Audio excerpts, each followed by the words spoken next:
Welcome back. In this video, I want to talk about the idea of Truthy and Falsey. What do they mean?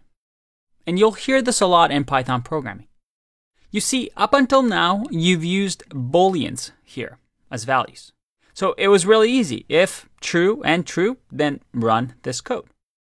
But Python can do other things as well. For example, if this was 5 and this was, let's say, hello, what do you think will happen here in our program? Well, if I click run, you are old enough to drive and you have a license. Is that what you expected?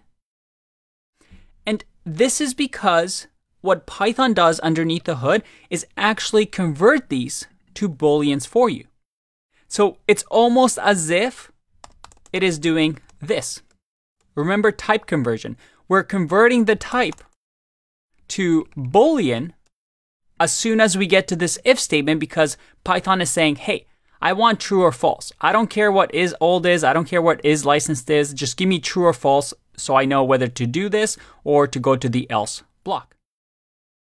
Now, if I was to just print, let's do this here. Let's do print boolean hello. And then finally print boolean 5. Let's see what we get. We get true, true. And this is what we call a truthy value in Python. That is, it's a truthy value because if we run the boolean type conversion on it, it evaluates into true. What's a falsy value? Well, if I do 0, and if I do, let's say, an empty string, and I click run, those are falsy. That is, it's not actually false, but it is falsy because if we run boolean on it to Python, it's going to say, oh, this is false. And 0, that's false. And that kind of makes sense, right?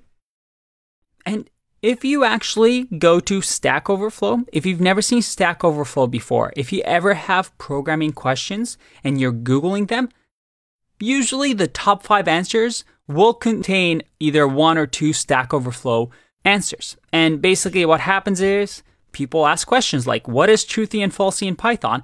And you get answers.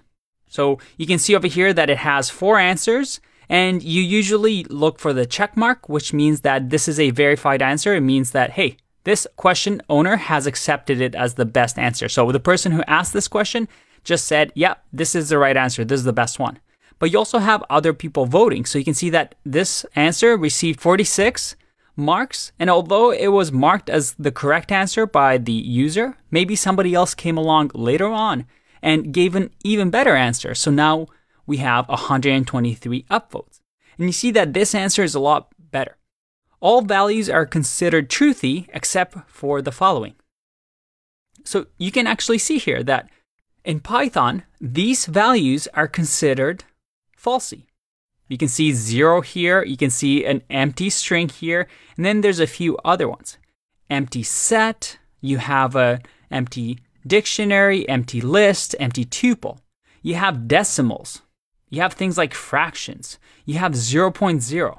False is that. And also none is falsy. So that if I type in none here, that's false too. Now you don't need to memorize these because most of the time it makes sense, right? But it helps us do conditional logic very nicely. For example, let's remove this. And let's say that we have a user. And this user has to have a password and a username.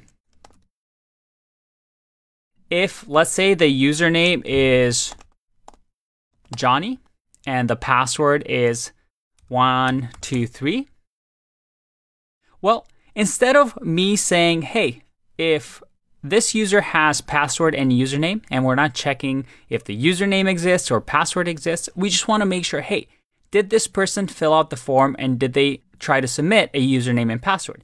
I can just simply say password and username. And I don't have to worry about converting this to a Boolean or anything like that because if password and username exist, then try to log them in. And you see that it reads a lot nicer because each one of these get evaluated into a truthy and falsey value.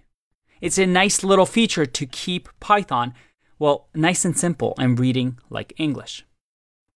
I'll see you in the next video.